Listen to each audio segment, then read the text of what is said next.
Ẹ kú dédé àsìkò yìí, orúkọ tèmi ni olùkọ́ Akínlábí. Ní èní, a ó máa ṣe àgbéyẹ̀wò orúkọ oríṣiríṣi àìsàn ní èdè Yorùbá. Today we'll be looking at the names of the diseases in Yoruba language. Alákọ̀ọ́kọ́, HIV tí àwọn Yorùbá ń pè ní àìsàn kògbóògùn. Ẹlẹ́ẹ̀kejì, cancer tí àwọn Yorùbá ń pè ní jẹjẹrẹ. Ẹlẹ́ẹ̀kẹta, diabetes tí àwọn Yorùbá ń pè ní àtọ̀sí. Ẹlẹ́ẹ̀kẹrin, headache tí àwọn Yorùbá ń pè ní ẹ̀fọ́rí.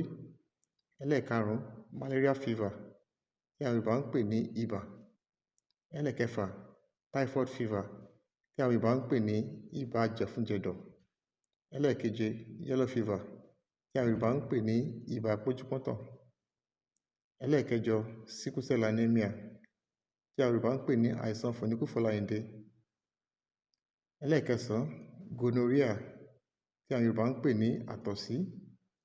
Ẹlẹ́ẹ̀kẹwàá, toothache tí àwọn Yorùbá ń pè ní akokoro. Ẹlẹ́ẹ̀kọkànlá, tuberculosis tí àwọn Yorùbá ń pè ní ikọ́ fée. Ẹlẹ́ẹ̀kejìlá, whooping cough tí Yorùbá ń pè ní ikọ́ gbẹ̀fungbẹ̀fun. Ẹlẹ́ẹ̀kẹtàlá, asthma tí Yorùbá ń pè ní ikọ́ sẹ́mìí-sẹ́mìí. Ẹlẹ́ẹ̀kẹrìnlá, ulcer tí Yorùbá ń pè ní ọgbẹ́ inú. Ẹlẹ́ẹ̀kẹẹ̀dógún, hypertension tí Yorùbá ń pè ní ẹ̀jẹ̀ ríru. Ẹlẹ́ẹ̀kẹrìndínlógún, pneumonia tí Yorùbá ń pè ní òtútù àyà. Níbí ni a máa fi àdàgbà ètò ní sí. Ẹ ṣé púpọ̀, ó dìgbà kan náà.